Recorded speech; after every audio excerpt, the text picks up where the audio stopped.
So with the racing season in full swing and 70.3 World Championship approaching, coaches started to reduce athletes' volume to taper the athletes for the A races.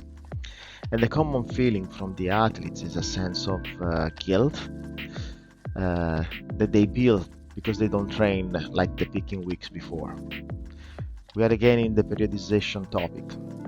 Welcome to season 2, episode 15 of our podcast with Coach Joao, Hello guys.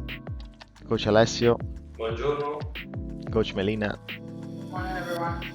and Coach Tommaso. And this is Chat with BR Coaches. So what does taper mean in sports science, and what does it mean to you? Tapering is one of the final phase of the preparation of the progress, training progress. So we have many phases when you are preparing for any events or any race or any kind of training system. You have phases when you build up, or the phase more specific, or a recovery phase. And one of the phases that the methodology of the training has is tapering, where basically it's a deload of the training volume and most of the time the intensity as well. And the target of that phase is to reduce the fatigue of the athlete and at some points to start to increase the performance. So you reduce fatigue to increase performance, which is called the peak phase. So that's basically what I understand for tapering. Yeah, tapering is the preparation to the race, physically and mentally, by reducing the volume of the total weekly volume of the training. But the common mistake is to reduce too much and the intensity as well, because often many athletes and coaches thinking about, okay, it's tapering week, reduce too much the volume and the intensity as well. But maybe it's a mistake because we need to train at the same, more or less, like Joe said, at the same intensity to activate the body to be ready to race on a race day. But the volume is very crucial because you need to cut at least the 40% less than the maximum load on the maximum load week. So yeah. These are two very important topics, that you're bringing. The first one is taper is part of the competition phase in one of these microcycles that we identify in the periodization. So it's still competition phase. It's not anything. It's inside. And the second thing that you're saying is that the volume is given by density and intensity. So how many workouts you have in a week and the intensity that they have. And as you said, it's very important that as coaches as well, we program workouts where there is still intensity, even though the quantity of the workouts is reducing. And the same for me. I mean, like it's a period that we are unloading the athletes to prepare them for the race. It's a fine tuning to prepare them for the race. the quantity and the, sorry, and the duration of each session. Yep. I can't really add anything to what the guys have said. To be fair, it's just all about getting the athlete ready. I think the only point to make is that whatever formula a coach ascribes to getting an athlete ready during tapering, it's still going to come down to the individual athletes. Some athletes will respond better with a slightly heavier load and more intensity. Others, if you take away too much, they'll actually feel stale on race day. So there is an element of testing it out with individual athletes to see exactly what works for them, because it's not a one size fits all approach. Yeah, this is very important to understand that there is no one recipe that is valid for everybody, right? So if you guys have something that is working for everybody, let me know. Okay, but this is the news that basically we are giving to the athletes. Okay, that's why it's art of coaching, because in the end, understanding the individuality of the athletes to use a certain period of time before when they start reducing this volume, when they start reducing their activities, it's very difficult, and it comes down to really a relationship between the coach and the athletes. And when you know an athlete from long time, you know that probably 7 days, 8 days, the specific number and the specific number of workouts they have to do, and also so the sequence that they use, to get there. Like for example, not 3 days before, you check your gear, and it's just 20 minutes ride. You check your bike gear, and it's 20 minutes ride, or you check the swim gear, it's 20 minutes swim. That's it. But then maybe this guy has to do a longer run, let's say 3 days before. This comes to building this relationship with the coach, and don't be scared, especially for the new athletes. Let's say not the beginners, but also the intermediate ones, or the athletes that are experienced. Don't be scared at a certain point. The coach is, trying a little bit of things. Definitely is not gonna we're not gonna try things that can affect the performance, but maybe you can find that instead of 10 days or 15 days before, you can reduce your tapering because your body is ready to perform a little bit earlier. And also, it's not every day the same. Sorry, it's not every race the same thing, because sometimes you prepare for a race, different distance or different location or different geography, or you have to travel. The taper changes as well. So this is why it's very important that with the relationship you build with your coach, this tapering is created. It is perfected race by race. Yeah, I agree. Agreed. Yes. Quick service advertisement for BR. We are launching the strength training using TrueCoach, and this is a platform that you can take with you on holiday.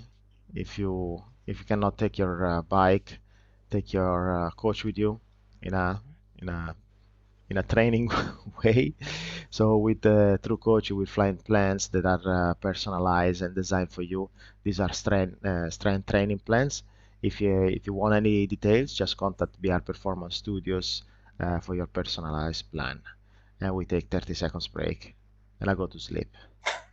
In order to take you to the next level, we have to know two basic metrics, which is where you are now, your base level, and where you are going, your final goal. For this reason, we create a system called BR stages. The BR stages consist in 4 levels. Number 1, fundamentals. Number 2, skills. Number 3, performance. And finally, specialization. And we are back with Chat with BR coaches. As you know, referring to all the coaches, we are all referring to Training Peaks as the main tech tool to monitor athletes' performance and compliance with the assigned workouts. And it's very important to have always an eye on the performance management chart. You already introduced this topic, but what happens in terms of fitness and fatigue during the tapering weeks, days, points lost?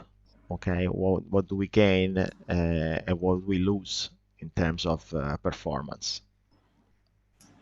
Yeah, I like the the situation that Training Peaks allows us to have a little bit more information about the athlete's level. We are very happy and lucky to have the tool. Um, but we also need to understand that tool is it's something that is mainly as a guide as a guidance, but not the only one. So we need to be talking to the athletes. We need to be asking them how they feel. Of course, the longer you coach somebody, the more you understand their body, and the longer you also, the longer you are coaching people, the more you will understand, because there are some tricky parts on the tapering phase that can affect the athlete negatively. For example, if you drop, like Tom Alessio spoke before, if you drop too quick the fitness level, so if you start to lose too many points on the fitness level, let's say you have 100 CTL, and then on that last week of training, you kind of cut off too quick the workouts, reducing the intensity and the volume. What's going to happen is a drop on the fitness level really quick, and you're going to lose per day 2-3 points of fitness, which is really a lot for the client, for the athlete, which ideally you want to lose 7, maximum 10 until the race week when you start your tapering. This is a kind of a general rule, but it can work for some guys, not so much for others. What happened to the athlete is there is a tapering syndrome, call it, right? So that tapering syndrome is a feeling of lack of strength. Your heart rate rise really quick when you start to work out, because you have such a drop in your fitness level that your system does not understand that you are training again, but actually you are stopping to train, because the drop was too quick. So there is a phase that you need to pre-taper, you pre-taper the athletes, and then slowly you can actually start to enter on the tapering phase. Because if you enter on a tapering phase straight ahead, the drop is too aggressive for somebody that is being built the fitness level for so long. So for me, it takes some time to understand the clients and how they like to feel in the race. And some people, they like to feel really fresh, and some others, they like to feel a little bit loaded to feel confident, because confidence is very important. I don't know what the guys think. Yeah, this is a physiological effect on the psychology that you're talking about, right? Because the way that they're feeling is gonna affect their confidence also during race day.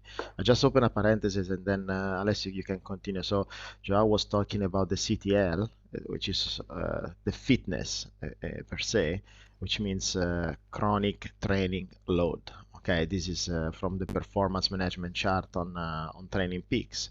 This is the blue line that the coaches look at it, and as you said, it's not a matter of having 100 and then 90 on the race day and all is good. It's a matter of understanding the gradient of this line, that it must not be too steep, either in building fitness but also in reducing fitness for the taper. Go ahead, Alessio. Yeah, Coach Joao explains very well the numbers and the tools. Training Peaks is a great tool to very useful for us, but I avoid to show those numbers to my athlete, because they don't need. It's just for us to have a track of the situation. And maybe if they ask, of course, I can show and explain everything. But I focus more on feelings, on effort, perceived effort at the same time. And this is good. Even about the level of the athlete, if the athlete is a beginner, is good if he knows his body much better than the numbers. Okay, and about the physiological aspect, it's important to do progressive reduction of the training load, and no more than 2 weeks. I think, because over that we risk to go in a under training condition, and the fitness level is dropped too much and is no good for the race and for the performance as well. The one comment I'd have to make, I think, about training peaks and all the numbers, as useful as they are, we do need to take them a little bit with a pinch of salt. They are actually indicative. They're not like written in stone. At the end of the day, the numbers are all based on TSS, the training stress score, and that's not an accurate number when it comes to swimming or when it comes to strength data. It's most accurate for cycling data, where you have power and heart rate. It's fairly accurate for run, where you have pace and where you have your heart rate again, and if you work with power data on the run. But for the swim and for the strength, the TSS score isn't as accurate, because we actually have less data to collect during those sessions. So if you just rely on the numbers that Training Peaks gives you, the data is a little bit skewed. Obviously, we do triathlon, so we do have strength sessions, we do have swim sessions in our weekly schedule. So to just rely on those will miss other important factors, like Alessio said, with the perceived effort. So you have to combine both. And I think, I do agree with Alessio in sometimes not giving the athlete as much information. If they ask, that by all means you sit down and talk to them.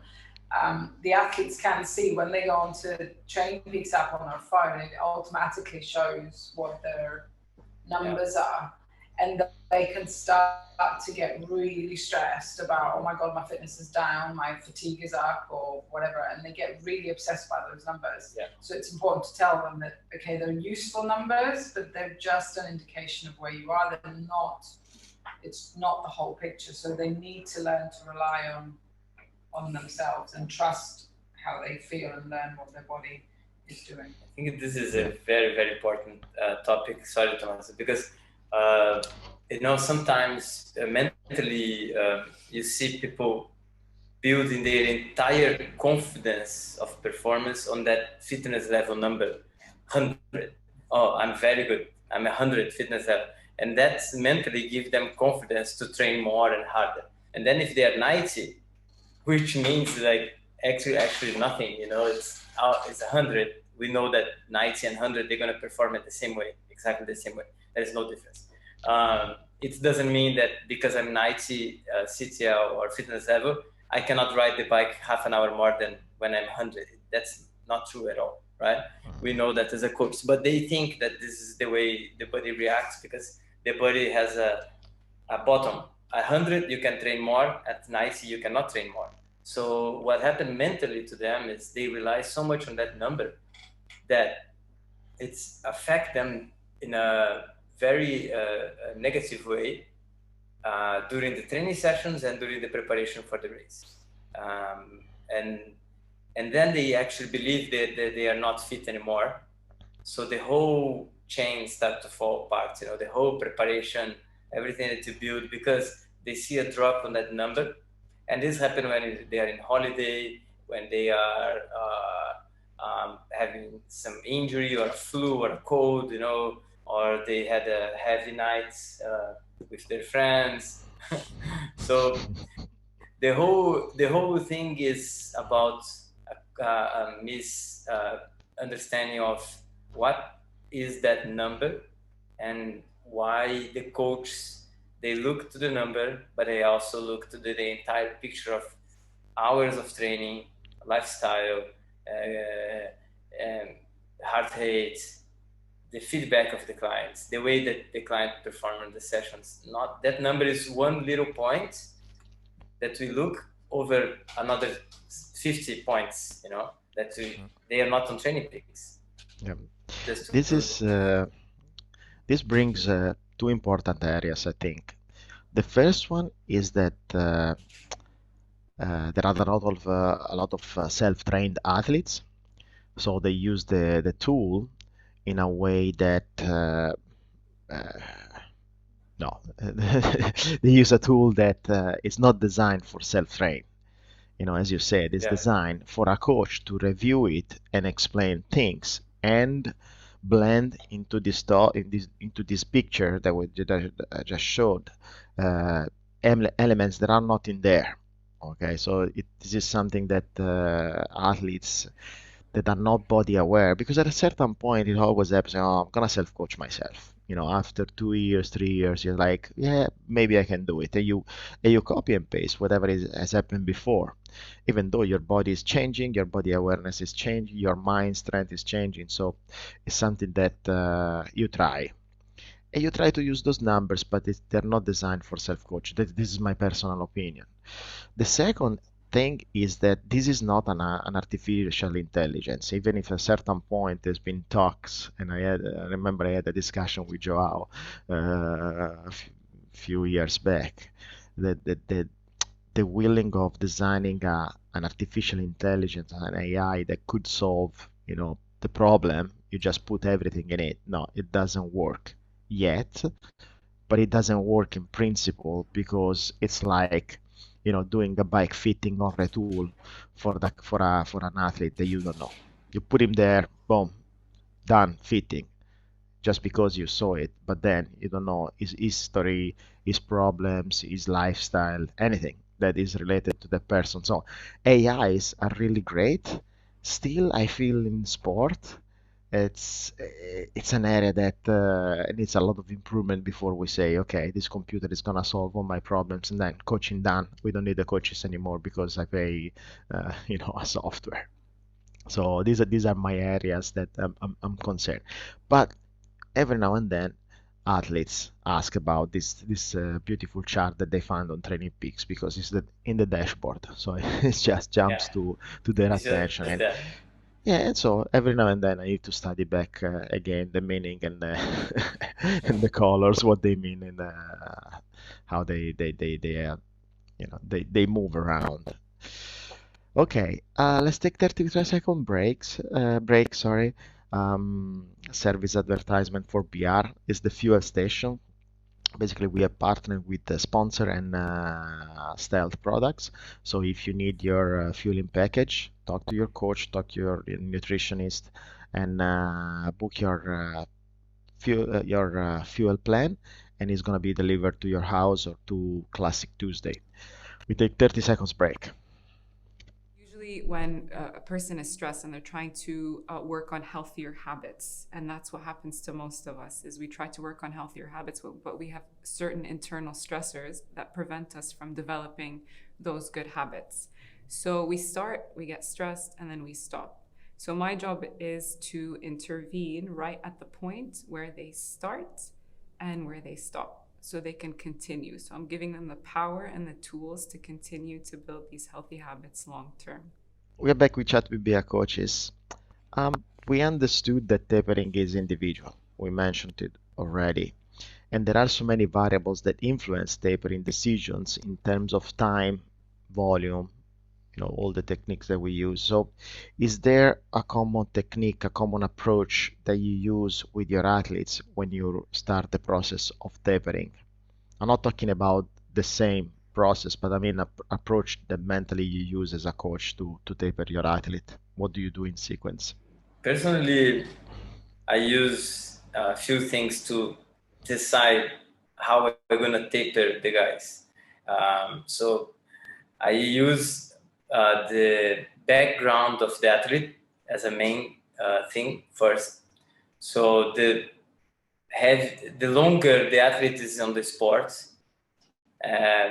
the less he's gonna need to taper, and he's gonna feel worse with a bigger taper, because his body has a lot of hours of training. So when you reduce too much that hour of training, those hours of training too quick, they feel slow and they feel weak, and actually they don't feel so prepared for the race. Race fit, when you really feel that you are fresh, strong, but still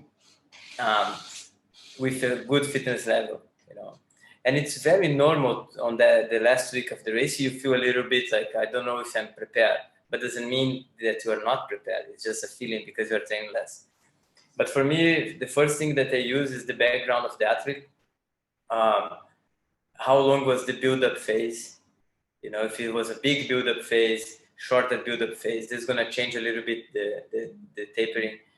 And if I had a chance, how did they feel on the previous race? Because you can see the peak of the fitness level during the other races, and you can kind of see how much they lost on the last week and how did they race. Or you can use a training session as well to see like, okay, at this fitness level, there is a drop here, and then they felt like this. So you can use that as a kind of rule. And to finish my part, I use 3 things on the last week.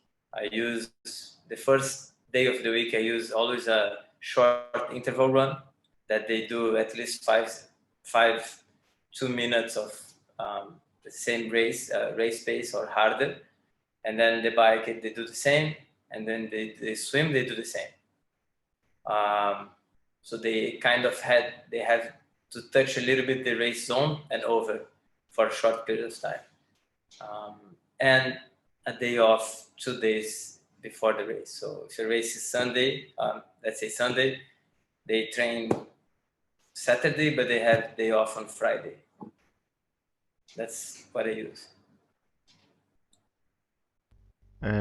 Just to add something here, I do exactly the same. This kind of pickups activities that they fire the leg the week before, and you know, if they're traveling to go to the race, you need to strategically position these workouts in a way that they, you know, don't come down from the airplane. They just go for a run. You know, it's gonna be a disaster. But the thing is, still talking about training peaks. Oh well, talking about the training Bible. I like the definition of the training stress balance, the form. Okay, it's pretty interesting the way that it come up into the concept of sport, because the form in reality is the form where race horses were put when they are ready for the race. So being on form, it means that the athlete is ready for the race. It's like a racehorse ready for the race. Yeah. What what technique do you use, Alessia, for tapering your athletes? Well, starting one week, 7 days more or less before the race day, I start with a progressive reduction of the volume, but keeping up the intensity. So, for example, if an athlete usually train 10, we arrive to 6 or 7 hours at maximum the race week. Okay, depends about the background of the athlete, like Coach Joao was saying.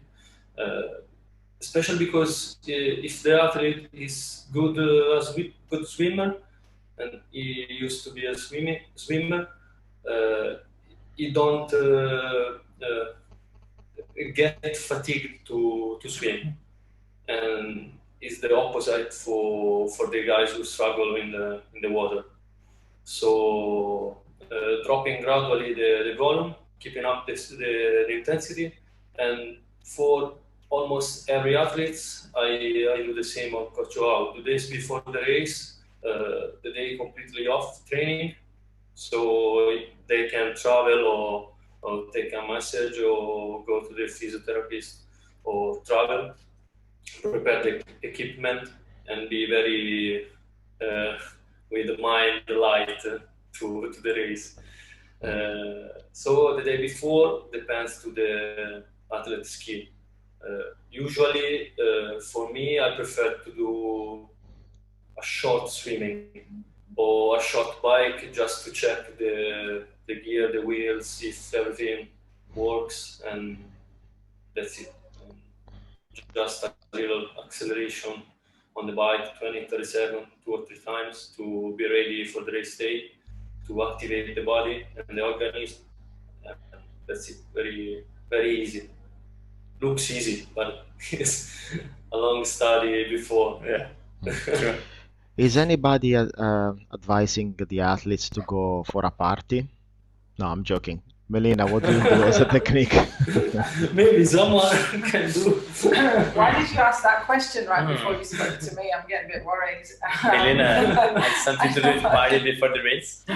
I'm not that much different in my approach to what the guy said. Usually the tapering week will involve 2 rest days, which can be a really big deal for the athletes. Some athletes never have a rest day. They tend to have active recovery days. So to suddenly give them 2 days off can be more of a mental struggle for them.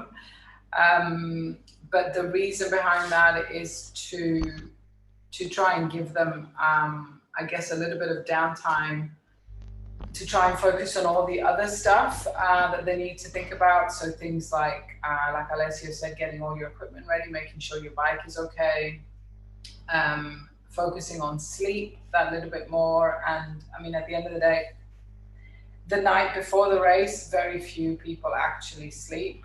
You tend to sleep the night before. But it's important that I guess you have your feet up and you are resting. The day before the race, usually it's a small, like a short swim, possibly a swim course recce if the swim course is up and it's open to the athletes.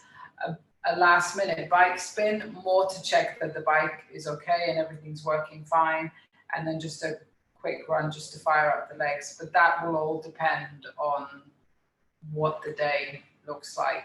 So I do have, for the athletes, we have like a set mobility routine that if they can't, for whatever reason, do the training that's set, the mobility itself will be enough to keep them going. Yeah, I'm pretty much lined up with you guys in terms of the approach. Another thing that I like to do, which is always disregarded, is to put a long note of things to do during the taper week, which are hydrate, sleep very well, easy with caffeine, and don't get too much nervous and drinking coffee because you need to fire up. It's not the way you do it.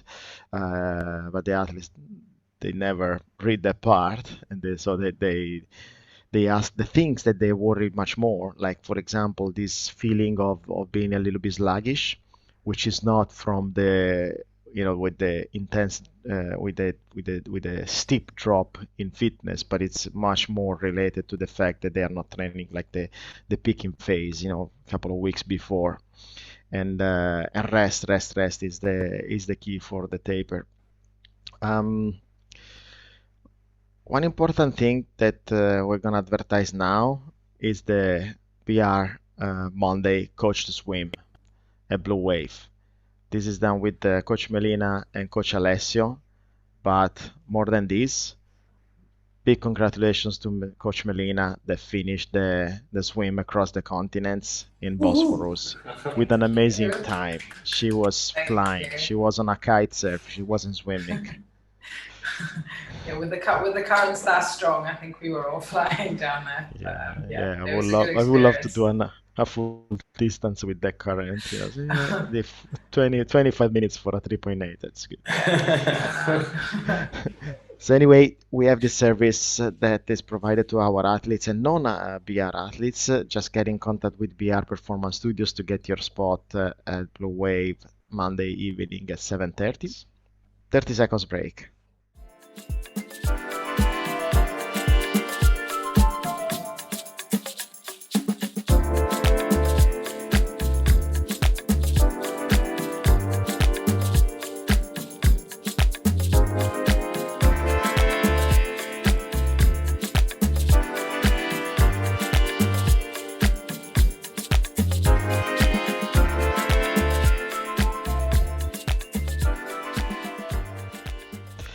We're back with Chat with BR Coaches. We covered pretty much all the the topic related to tapering in terms of terminology, in terms of what we do.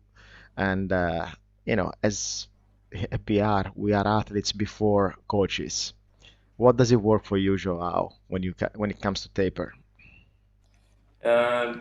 Personally, after these years of training, if I'm training for long distance, for a full Ironman or half Ironman, what works for me is actually to have less change on my schedule on the last 2 weeks. So because I feel better with a stronger build up than with a small build up. So for me, my body needs more hours of training to feel good.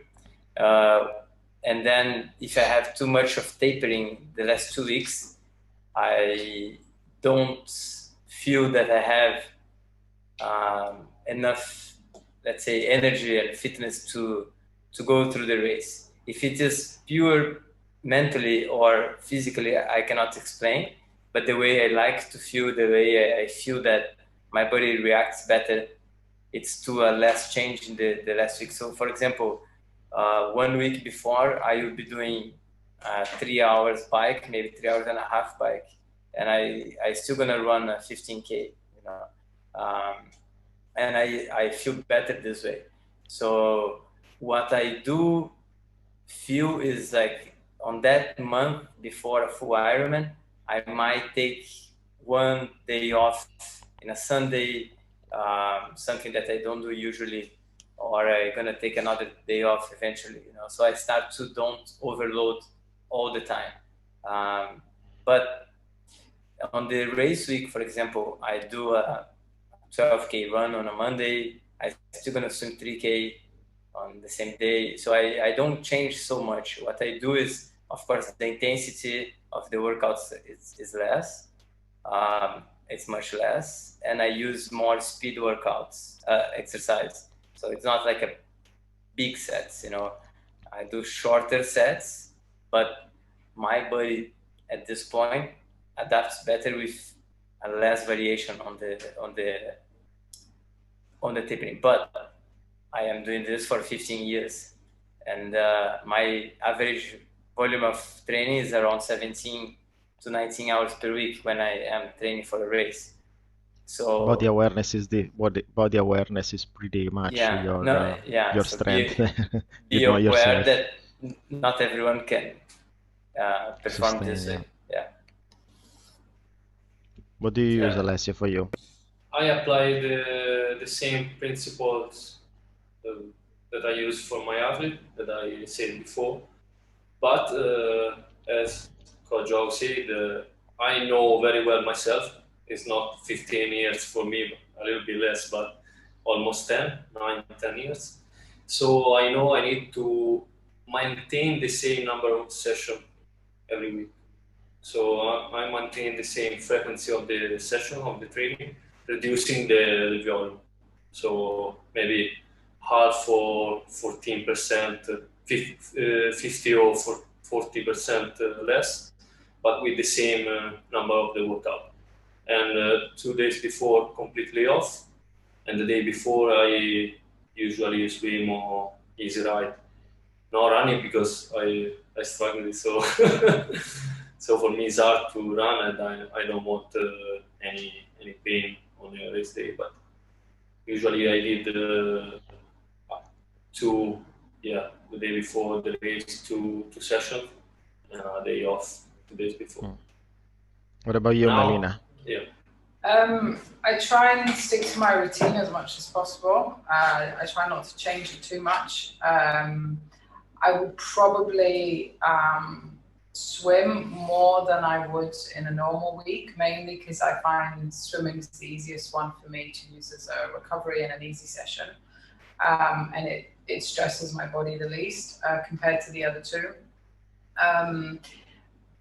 Like Alessio said, running for me is the biggest challenge. So I probably wouldn't have a hard run set in that week, and I will always take out any strength sessions for the last 3 weeks leading up to a race, I'll take out any strength session completely. But I will keep some intensity in the swims. I'll keep some intensity in the bike. And like I said, for the run, there'll probably be a very short, easy run, and one with a few efforts in. But that's about as much as I would do in that week. I try and keep some intensity in there, but the load definitely drops. Definitely drops a lot more. I'll tell you mine. Apart from the week before as Joao, for me is really strong. So I keep it strong, maybe reducing the volume, but it's not gonna be 18, 20 hours, but still it's gonna be a strong week. It's not gonna be a 6 hours week. Then after this week, I take one day off. Okay, that's my first day off in a while. And then there are some sociopath things that I do. Like for example, I don't go shopping with the trolley. That's for me a no-no. Like you do a movement that you grab the blueberries and that one I don't do it. Okay. You're showing your age Or now. no, my wife is like, oh, we should move. No, I don't move anything. I don't take the ladder. It's like I'm feeling like I'm a crystal statue that I could break any moment. So the only movements that I can do is this. I can do this, and I can run. But any other movement of my body, it's no, I don't do it. I wouldn't go for a tennis match or a paddle match. Yeah, No, it's no, a- it's yeah, just yeah. it's Big a risk. risk, That's fair enough. But I Yeah. feel like I'm a very bad person in the week before. I don't want to be Yeah, I was around going to because say, you must be a pleasure to live with in that week. yeah. I mean, like no. That's why my family doesn't travel with me anymore because I'm an ugly person. And then I take one day off just before the race if I have to travel or if I have to do logistics, and then and that's it. These are the things that work for me. At the beginning, it was 2 weeks of taper. Now it's just 1 week, but with the experience. Okay, guys, we see that Coach Joao is leaving. Already going. So yeah, so I think we covered everything from let's say, from the notional point of view, because we covered the topic of the performance management chart, which is there.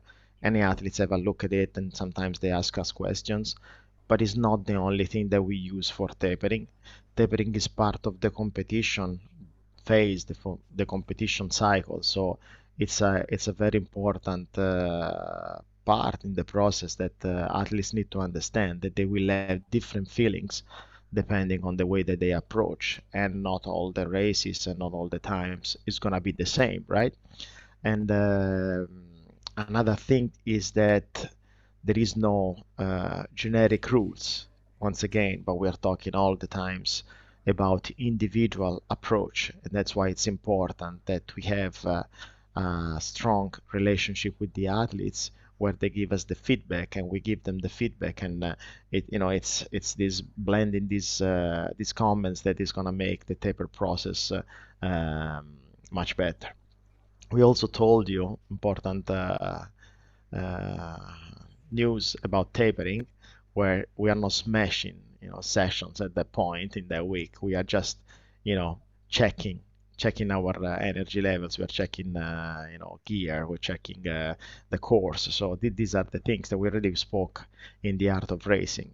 And in the end, tapering is from an athlete point of view, it's art of racing. From a coach point of view, is art of coaching. To approach the race day in a way that we understand what the athletes want, and the way they can be in their best position.